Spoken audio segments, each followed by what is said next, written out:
Hello, good morning. I'm very excited to be hosting this live today.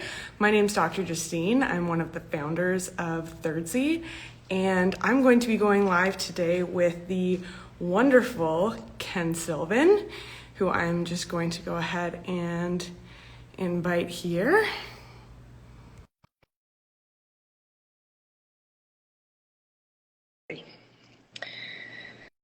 So Ken has been, oh hi, lots of waves, love it. Ken has been a partner with Thirdsy for, gosh, almost since the beginning. We met Ken at an event from the Canadian Health Food Association a couple of years ago when we were really just getting started with Thirdsy. How are you doing? Good, how are you doing, Ken? Nice to see you again. I think it's been a couple of years because last year I didn't see you guys at the trade show or the conference. So Yeah, we missed CHFA last year. We had some conflicts, so it's nice to see you again too. I'm going to give our audiences just like a quick bio on you, so they know who you are. So Ken is a founder of Be Elite, and Be Elite has protocols to help people lean out and improve their fitness through things like improving their hormone environment, addressing their gut health, and of course, improving their sleep and their stress management as well. And he studied neuroscience at the University of Toronto, is a holistic nutritionist and a strength coach. He's been working in the health and fitness world for over 25 years. Correct me if that's wrong. Right. And so you've got this awesome big brain. And I remember the first time we talked to you, we started kind of nerding out and talking about sleep. And you had said that that was something that you talked to a lot of your clients about, and that you were looking for ways to help them support that part of their lives. So I'm hoping we can really dig into some of that today. Absolutely. You know, it's sleep is a huge part of our stress-reduced fat loss system. It's probably the most important piece when we begin with any client is sleep. So. Yeah, that's great. So you have this protocol that you call your stress-reduced fat loss system. So when you're looking at sleep and you're addressing that with your clients, is that something that's like right from their intake, like from their day one? How do you think about that and how it plays into your whole protocol? Yeah, so right away, even when someone DMs us and asks us questions, I'm feeling bloated, I have these issues, I have skin issues, the first thing that we're always trained to talk about is, okay, well, let's talk about your sleep. What's your sleep story? I never say, do you sleep well? People get defensive. I'm like, so tell me your sleep story. And they'll go, well, and they'll describe how their sleep hygiene is and what they're doing with sleep. And right away, there's a lot of offshoots that come with it. And when they come in for an intake, sleep is something we talk about, we evaluate. We also look at Abravermins, which is their neurotransmitters. Obviously, having GABA in Thirdsy is a great thing that I love. A lot of clients are GABA deficient. So it's a great protocol to have in there. And then when we work on their nutrition plan, we do the success plan. The first phase for 99% of clients is working on sleep and adrenals. So. That's so interesting. So I was in private practice for a number of years as well, working as a chiropractor, and we had a very holistic approach as well. So we would, on people's intake forms, that was one of the things on there too, is like rate your sleep or like tell us about your sleep. And that was a big eye opener for me because there was a period of time where I was working in Toronto and most of our clients were young professionals. So people in their range of probably like 26 to 35 who were trying to improve their health. So they were coming to the chiropractor to like keep their body feeling good and moving well because they were, also sitting at a desk all day and had certain habits that weren't making their bodies work or feel great. And I was so blown away by just how many people in that like young, healthy age group also rated that they were not sleeping well. Do you find that with your clients as well? I think even more so, 95% of people don't understand what great sleep really is. They come and go, yeah, sleep's fine. Sleep fine. I'm like, yeah, like you close your eyes and you open them, but what is great sleep? Sleep is like falling asleep at a certain time, preferably 10 p.m. Staying asleep during the night. Like, unless you have a diagnosed small bladder or anything like that, you shouldn't be waking up in the night. Waking up refreshed, not snoozing. Like there's coffee's amazing. I love coffee, but you shouldn't need it to function. Your adrenals should help you with majority of that. Yeah. So people come in and they don't realize they don't sleep well. That's the first thing, is educating them and saying, oh, okay, I don't sleep well. So. Yeah, absolutely. So if you were taking somebody from kind of scratch, and is that the goal with them in terms of like, are you measuring these things of like, okay, what does your sleep look like now, or what are we Mhm. aiming for? Yeah, we're looking at just simple things like, okay, how many times do you wake up in the night? Once or more? Can you fall asleep in 5 minutes or less? Because every minute past 5 minutes is more of a sleep challenge. We don't like to use disorder because people get freaked out, but a sleep challenge, Yeah. right? How many times do you snooze in the morning? Is your cell phone by your head? Do you dip at 3 or 4 in the afternoon? So these are our markers. And then as people start working with us, and obviously they're implementing third Z, then seeing how these things are getting knocked off, Yeah. and offshoots like bowels, skin, anxiety all start going away as well. They start improving Yeah. as offshoots, right? So Yeah, that's actually something I noticed myself when I started working on my sleep, was actually my skin got a lot better. And I had done a lot of testing for, food sensitivities and all sorts of different things, because I got not even just like acne, but I used to get these like little like red bumps like mhm. here on my arm.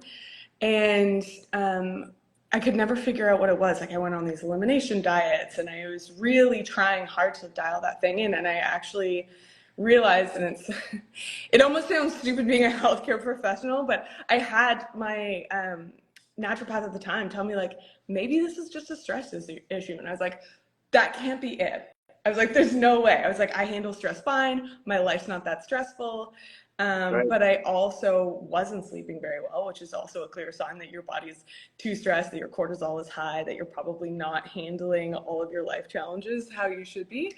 And once I addressed my sleep, my skin got so much better. And now, like, I literally never get bumps here anymore. Everything's like kind of as it should be. Absolutely, yeah. And that's even personally, I noticed that when always had skin challenges myself, and the more I worked on heavy metals, the better they got, and gut and all these things. But I realized, oh yeah, if I go to bed after 10:30, I don't sleep well, skin's drier in the morning, more itchy the next day. And I was like, So falling asleep early, sleeping great was a massive thing just for skin improving. And then working on that with my kids saw it. And then with clients, they see it. So it's sleep is queen, Yeah. so. So where do you start? Like, I mean, obviously we've talked about supplements. We can like dig into that, but do you start with habits first? Do you start with supplements first to kind of help, like give people more nutrients that they need for these processes? Where do you start with your clients? When they start, yeah, we want to, it's twofold. One, their capacity, because some plants have a great capacity. Yes, I want the plan, give me the food, because nutrients is key. If they're not having inflammatory foods, their system's a lot better to settle down and easier to get into sleep and stay asleep. So we will work on designing a plan for them based on their intakes. And then seeing what supplements they need based on their Braverman's test, their gut health, and looking at all those things doing great. These are basic nutrients you need to get your system just to settle down and not feel like it's in a war, so it can sleep, repair, poop, all those things. Yeah. And then while they have capacity, we'll say, great, do you have capacity to do something? Yeah, I do. Okay, great. Well, let's try this. Let's try using candles at night. Let's try, asking your significant other to plug their phones outside of your room, and build on that so they feel better. So. Yeah, absolutely. That's it's so interesting that you were like the thing you were saying before about how most people don't even realize what good sleep should look like. And Mm-hmm. I would say the more that I've worked with people in general, especially in like health and then in talking about sleep, I think people often also think of sleep as being like a yes, no. Yeah. Like I slept or I didn't sleep, Yeah. instead of seeing it as this process, right? Because when you really dig into the physiology, you understand how the brain works. It is a process. There's so many different things that your body needs to do for you to have good sleep, right? Your brain needs to have certain levels of like different neurochemicals, right? Different Mm-hmm. hormones, different, GABA. It needs to be balancing out its, stimulatory Mm-hmm. neurochemistry. And so it is this thing where it's like you can actually have these like incremental steps in the right direction too. It's not just like one day your sleep is terrible and then the next day it's perfect. It is on this spectrum, right? That's right. Yeah, it's definitely on a process because it's I would say there's habits and there's chemistry. So the habits of the world around us. Okay, on the phone, white fluorescent lights in your room at night.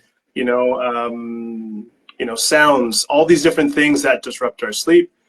Then it's when I finish eating. Am I magnesium deficient? 99. I don't say 99, but a good 90% of clients that come in are magnesium deficient. They're coming in, they're like, we go send them and they do blood work. It's like, yeah, they're mag normal. Yeah. You know, like, and so getting those things back into their system, it's a building process. So it's like, I'm getting the right chemistry, and then I'm changing my habits, and then together over time, sleep becomes, like I said, a process that's rewarding. Yeah.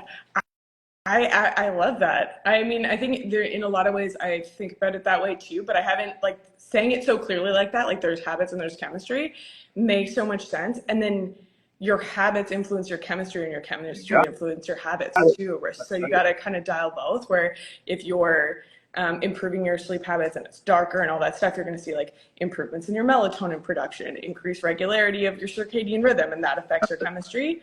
But if you're magnesium deficient and you can't build your own serotonin and melatonin, then that's going to be harder, even if you've got the habits completely dialed in. If you're deficient in GABA, even if you've got your habits completely dialed in, you can still be deficient in GABA, so your brain can't actually maintain those like sleep cycles in the same way. You can't get as much deep. You can't increase your sleep architecture over the whole course of the night. And people, it's good for people to realize that it is. They always say, what's the one thing I should do? I'm like, sleep is not a one thing. It's a combination of things that work great. We don't try to overwhelm clients, but I'm like, got to be honest. It's not just like turn off your nightlight. That's one thing. Yeah. And then we have to build on that. I know. So. That's so hard. Nobody wants to hear that, right? Like, what's the one thing? I even, I've been on a number of podcasts and stuff like that, and people will often ask me like, okay, so what's the one thing? And I think they're expecting me to say like, take our supplement, it'll fix everything. And the truth of the matter is that having better chemistry is definitely going to help, but it's not going to fix everything. Like, I can't tuck you in bed at night. I can't turn off the lights for you. I can't turn down the temperature in your room. I can't make your partner stop snoring. Like, those are all going to be things that you still need to address. That's right. Absolutely. And that's true. That's very true. I can't agree with that any less than that. Absolutely. So. Well, we were like really thrilled when we started working with you, because obviously you have like such a depth of knowledge, and you work so much with your clients in earnest to help to address these things. So being a brand or a supplement that you trust meant a lot to us. So what was it specifically about Thirdsy and like the sleep stack that we've put together that you were interested in trying out with your clients? Number one was always ingredients, and that's first thing I noticed is before I even think about putting anything, I'm like, oh, good.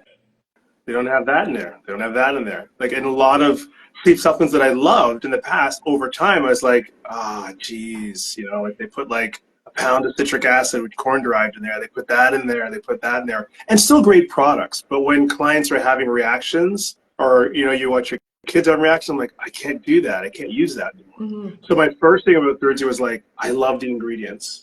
I'm not closing my eyes and giving to them, yeah, don't worry, it's good, just take it. I can't do that. I wish I could do that sometimes, but I can't. So I love the ingredients. And then the results were like today, tomorrow. And I'm not saying everyone's going to have the perfect sleep tomorrow, but for a good 80% plus, kids first was me. I took it, and I'm GABA deficient massively. Like when I do my Bravermans, I'm a score 31 on there, which is not great. So my brain turns on at night. So for me to get into sleep and want to sleep by 10 p.m. is a rarity. I can stay up to 1 every time, but taking Thirdsy was the easiest thing for me to want to get to bed. Not even fall asleep on the couch. I wanted to sleep. I'm like, that's different. And then seeing it, and I have 3 kids, seeing it in my children, best sleep, waking up for one child, easier to wake up in the morning. He's a soccer player, better decisions on the field, feeling better in school. My daughter, not staying up late, not staring at her phone this far from her face, putting it down. Like, that's real stuff. Yeah. And then when you see it with clients and you see it duplicated over and over again, you're like, okay, like this is not just like, well, it's me, it's working. And that's what I love about Thirdsy. So. Oh, I love that. I want to double click on a couple of things that you mentioned. So you said that you're super GABA deficient. Why do you think that is? Is it like genetically? Is it because of the demands that you put on yourself? Do you think you're just like burning through it and like exceeding your ability to produce GABA? Like, what do you think is going on there? I think we all have different profiles. Like when we test clients, like some are serotonin deficient, some acetylcholine. I think that's just my profile. I could probably say from younger childhood, you know what I mean? Like, okay, getting young, misbehaving, maybe getting some spankings, maybe put my nervous system like on the side of things. So that may have sent me more GABA deficient, because that's more responsible for worrying, anxiety, thinking in the future, night out, or I don't know, maybe it's just like, when I look at my parents, my mom's GABA deficient. I know before I did her Braverman, she was, because she was a night owl. And my dad was in bed by 9 o'clock, my brother's in bed by 9 o'clock. Sure enough, when I did the Braverman's test, they were dopamine deficient, and my mom and I were GABA deficient. I was like, oh, so our profiles match. So I'm not sure why. That's a great question. That's so interesting. I've had this experience through the course of my life of working obviously with lots of different people, and I feel like people's stress responses tend to go in one or two directions. They either get really stressed and they get really anxious, right? They get really wound up and they become like the doer stressed out person. Yep. Or they become like more depressed, pull into themselves, and become kind of like the frozen stressed out person, right? Where they're like having trouble functioning, having trouble keeping up with the day-to-day stuff in their life.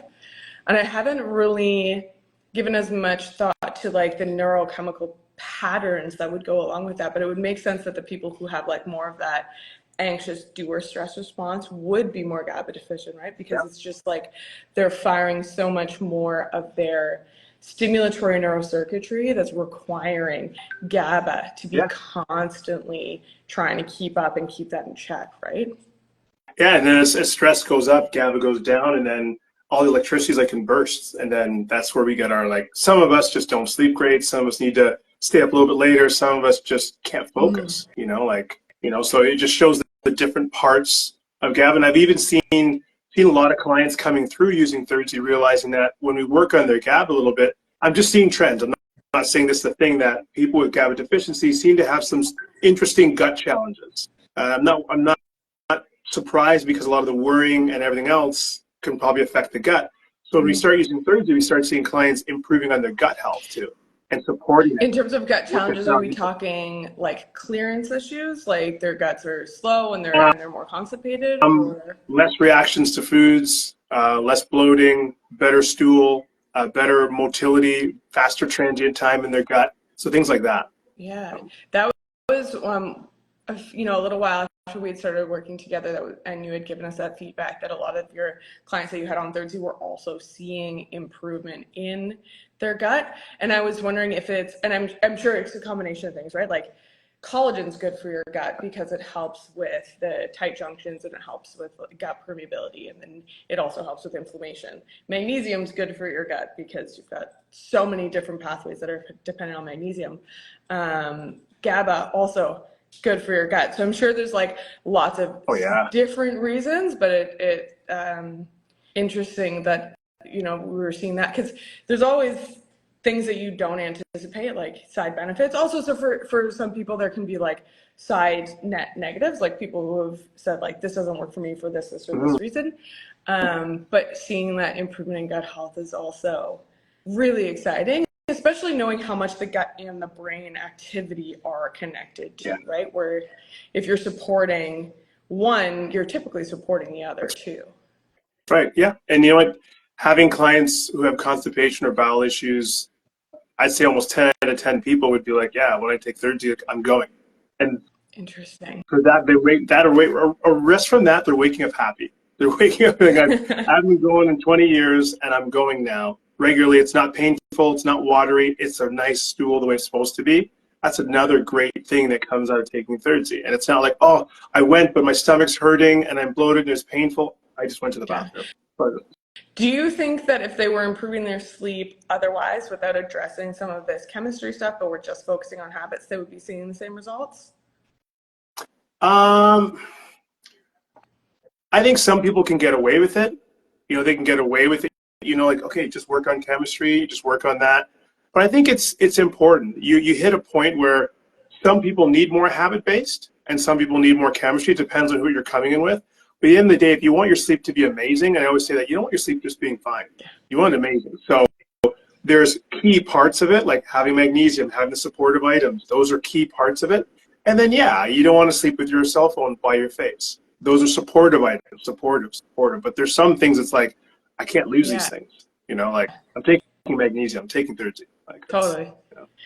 One of the other things you said was that it's like when you first look at ingredients as well, it's also what's not in there.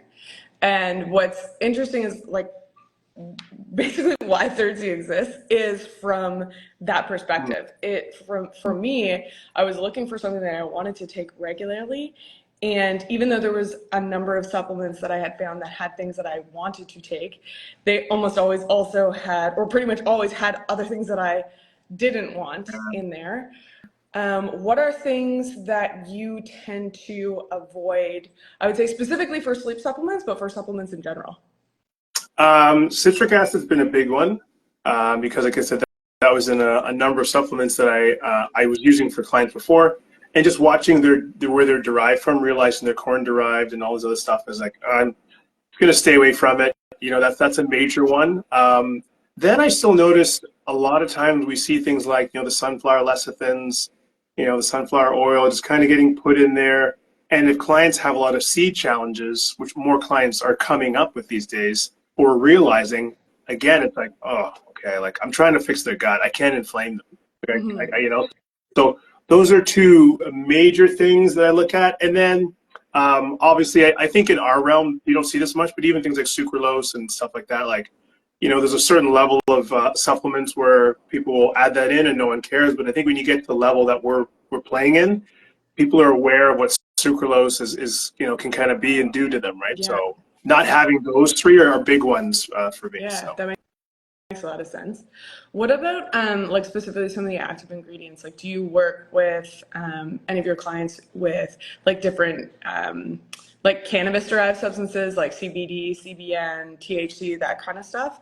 Do any of the clients that we have take supplements like Yeah. that? Yeah, we have, I'd say, as of late, yeah, you get about at least 70, 60% of clients on their questionnaires. You see that coming in, and not good or bad. I remind them we don't want to steamroll sleep. A lot of people, although cannabis is great, I find there's still some research that's saying it's steamrolling your sleep, just like having a beer before bed, steamrolling a little bit. So I said, we want you to enter into sleep.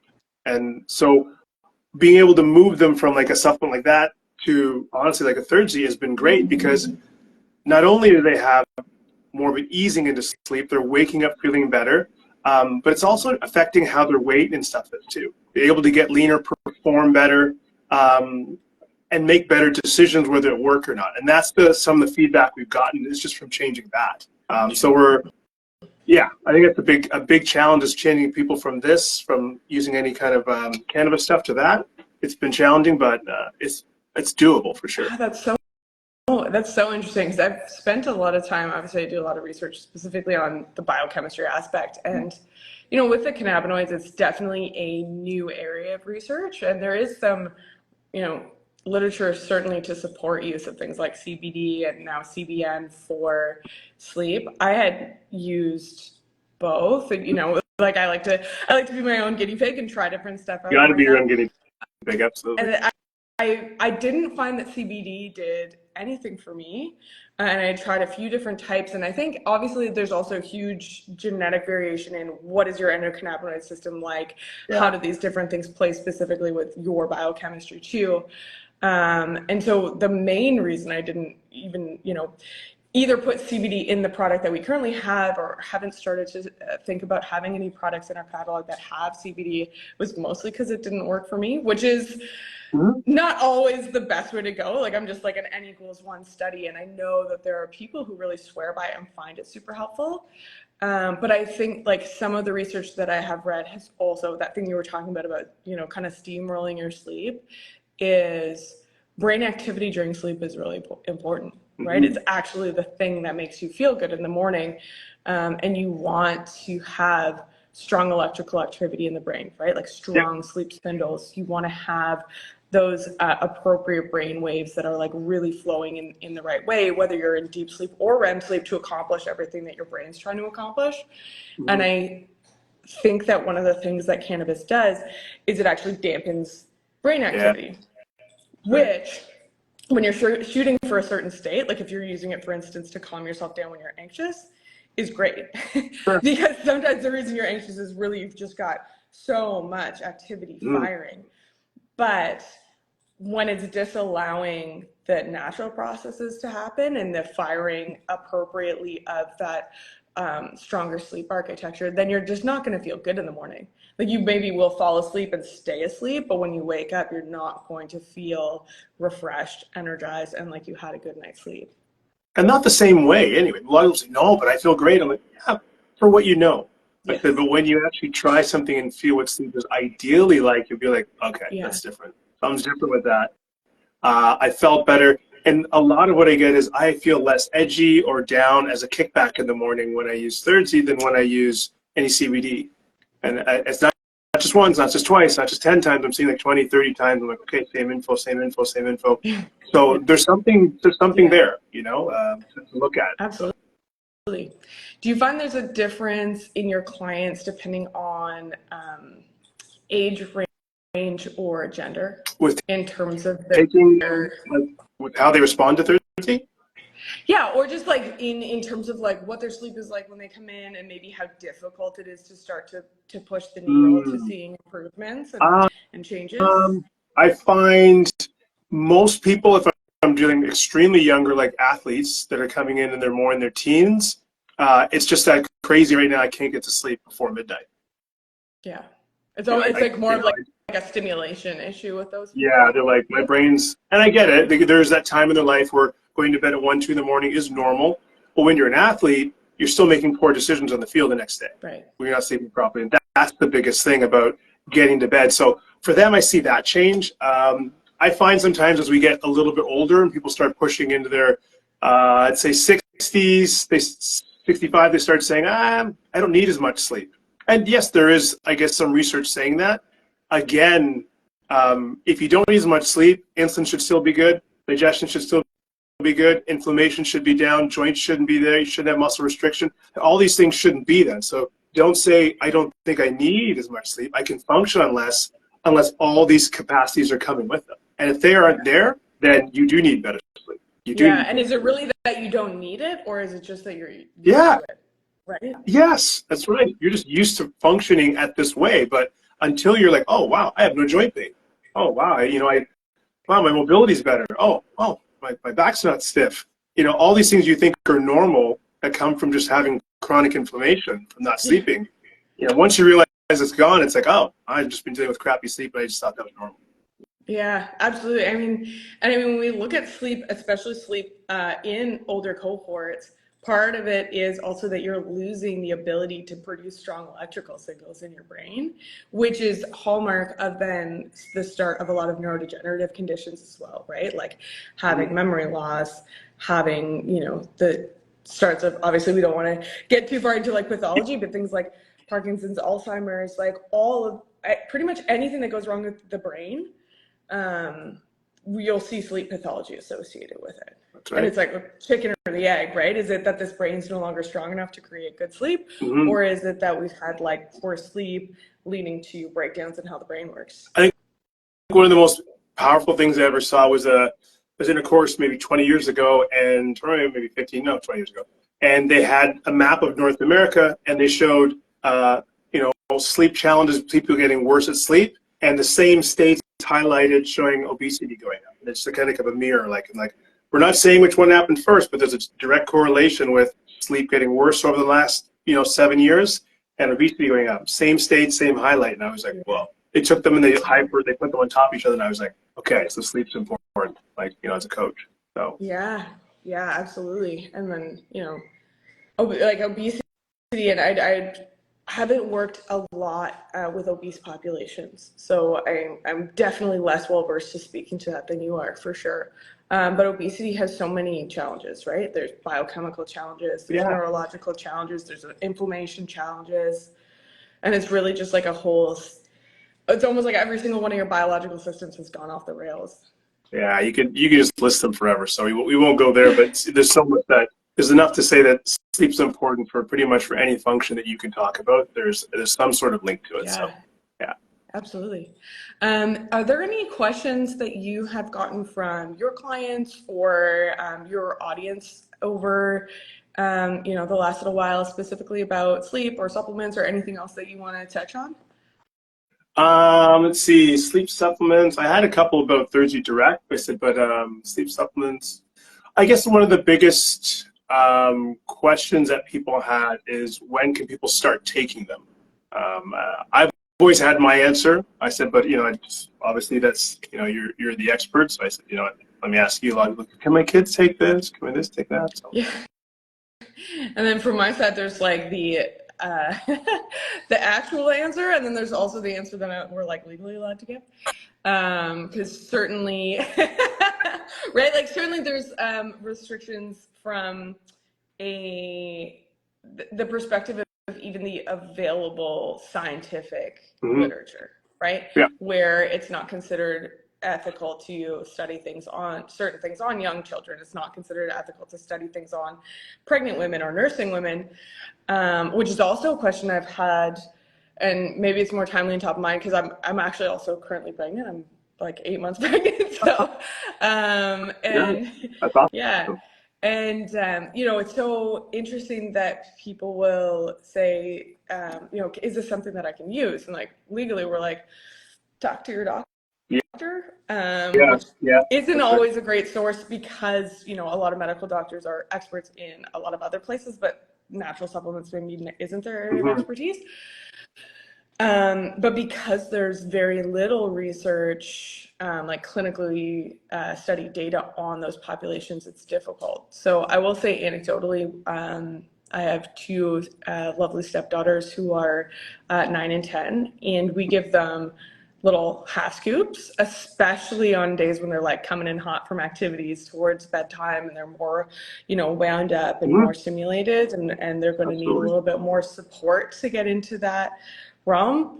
I think we make a mistake in general as kind of a society of assuming that like kids are perfect and everything works well in their bodies.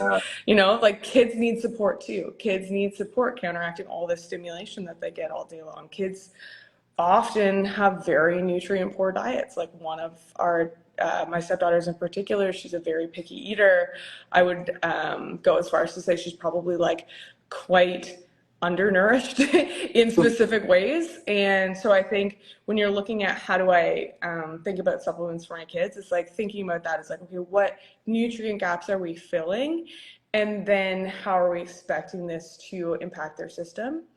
And so, for instance, I've also noticed in the last little while, even like commercials on TV and promoted posts that I've been getting for melatonin for kids.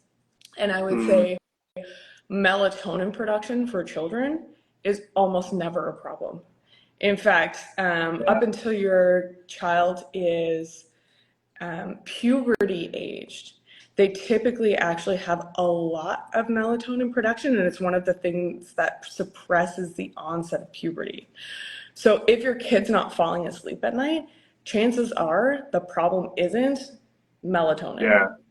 But it's one of the few supplements that for whatever reason has been like approved to give to kids. And so there's all these sleep supplements out there that are like kiddie melatonin. It's like, well, melatonin is also a hormone, right? It's not actually a nutrient. It has a very specific role to play in sleep timing, but that can also mean if you're giving your kid more melatonin in these super physiological levels that it can really overshoot their circadian rhythm. So then they're going to be groggy in the morning.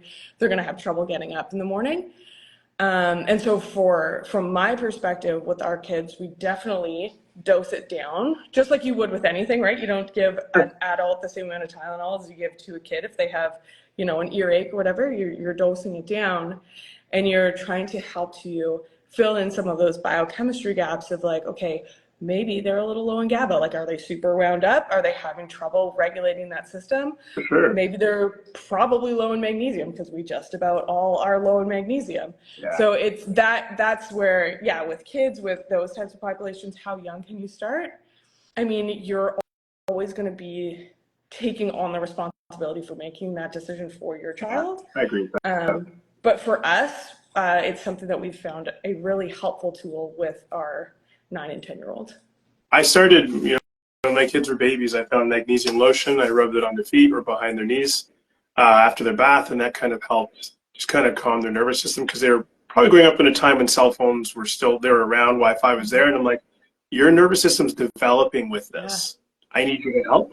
I need to help with that. You will need a little bit more mag probably than I did growing up. I don't have as much stimulus, so to speak, right? So And then when they were younger, yeah, whatever we were using at the time, we had a little bit, give it to them, and then they'd start to feel better. Bowels were good, everything was good. So they grew up using magnesium. So they each have their what they like, and they want it, and it helps them sleep well. It's not a crutch, but they know they feel better with it. Yeah. So I find that's what we did. He said helping our children develop on growing up with magnesium, I think, is important. But that's my opinion, right? So that's Yeah, that makes total sense. I love that, right? Like if it's a nutrient that's essential for an adult, whether it's vitamin D, whether it's magnesium, whether it's omega-3s, like kids need that stuff too. And especially if we think about, the maternal population now, right? Like it's hard to eat enough food to get nutrients, and even supplementing during pregnancy. Like we're constantly testing our levels for iron and like, a lot of women have real challenges during their pregnancies where if you weren't super nutrient sufficient to begin with, which most of us aren't, your baby and your breast milk and all those things and your young children are maybe not even starting off at a level of sufficiency. Yeah, it's one thing we studied a long time ago when we used to work, and we were in the States, and they said there's a course focusing on women's issues, a biosignature course, and that's when the doctor said, she's like, you know what, don't be scared, everyone. The protocols you need basically to keep you running properly, you need that for your kids to develop. So don't worry, they need magnesium, they need, fish oil, they need a good zinc, they need these things. So they don't have insulin issues, cortisol issues, like developmental, all those things. You want your kids smart, fast, and strong. You need basics, right? So. Yeah, absolutely. Great.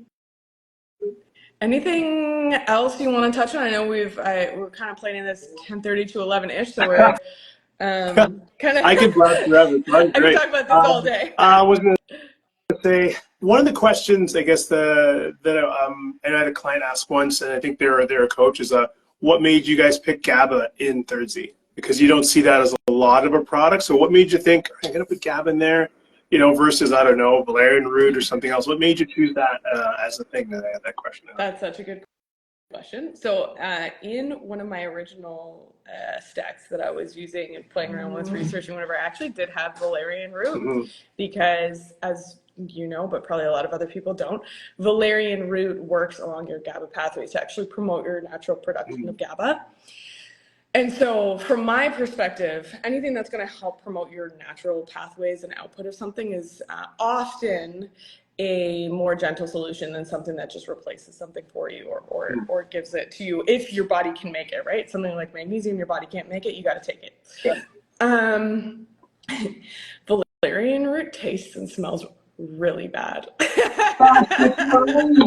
It's you when you open that's right. That's right. I've never. Oh, you know what? You're right. That's right. It tastes and smells really bad, and I knew from pretty early on during the formulations that we weren't going to do capsules because to get clinically relevant doses of all of the ingredients we wanted to be in there, it would have been just too huge. You would have had to take like 12 or 13 capsules. And so we wanted to do a drink powder because we wanted it to be something easy for people to integrate into their daily activity. And so then I started looking at the literature of like valerian root versus GABA, with the intent being like, well, both are going to increase GABA in your system.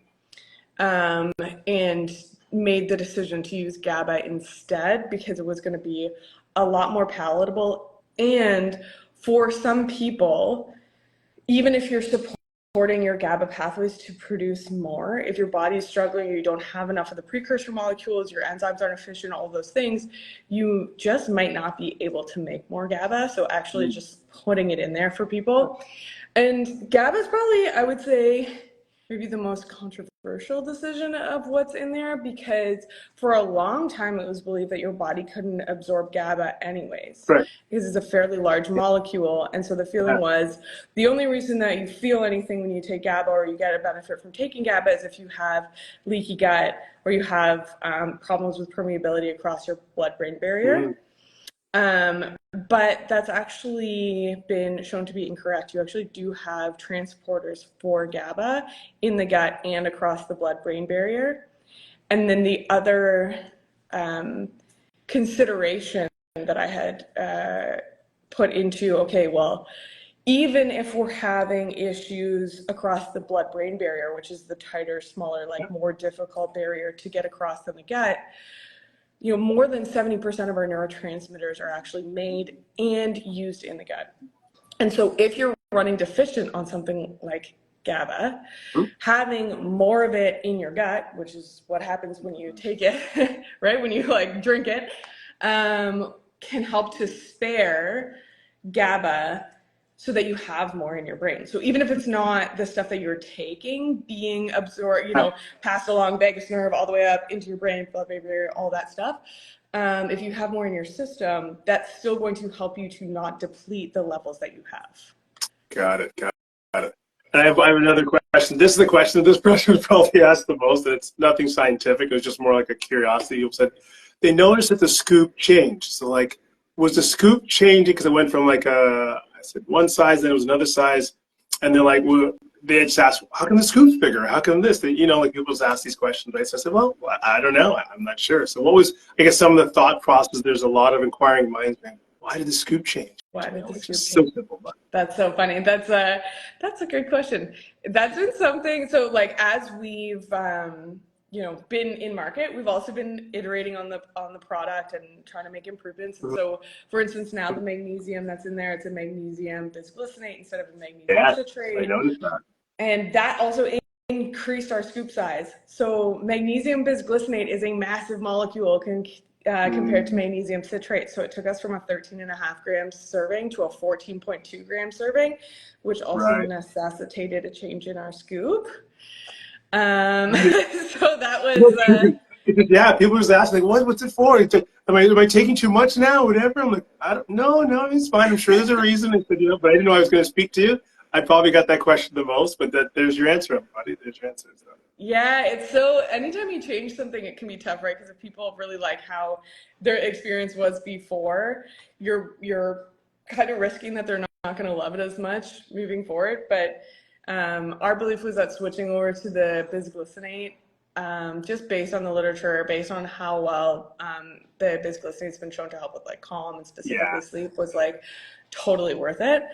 It, you know, obviously we slightly changed, it did change the flavor too, which is also difficult when people get used to a flavor and they like it and they're like, what the heck?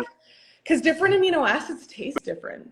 And so once you switch over to like the addition of glycine on its own actually tastes sweet. I don't know if you've ever just taken glycine on its own. It's like sweet, but also weirdly bitter. So then it completely throws off whatever your flavor formulation was from before. And so then you kind of had to, I think we went through like 8 different iterations, because when we just switched over to the bisglycinate, it was like, oh, it tastes like it's too medicinal, it's too both like sweet and bitter tasting. So we had to you guys like changed the flavor? Because I know you guys have a different flavor. Is that what the flavor changed for you guys? Yes, exactly. It was like, I love hearing that stuff. You know, people don't understand, but it's like there's so much goes between pleasing millions of people. You know what I mean? And that's what you got to go through, right? I love that. That's good. Yeah. Okay. Well, those are my 2 biggest ones. Those are my biggest ones, is that like the scoop and the whatever. Those are my biggest questions I think that people have. But that's, I think the world is satisfied now, because that was a big one. Good. Well, I'm glad that we could go on record and set it straight. It wasn't just that we found cheaper scoops somewhere or something. Like there was a reason. These scoops were on sale, so we got 1 million of them for this. Yeah. Yeah. No, that wasn't it. It was really actually a practical decision. So. All right. I'm sorry I don't have a super sciencey question, but that was the hardest. I think I had like 40 people DM me that was so. No, that's okay. It's so interesting.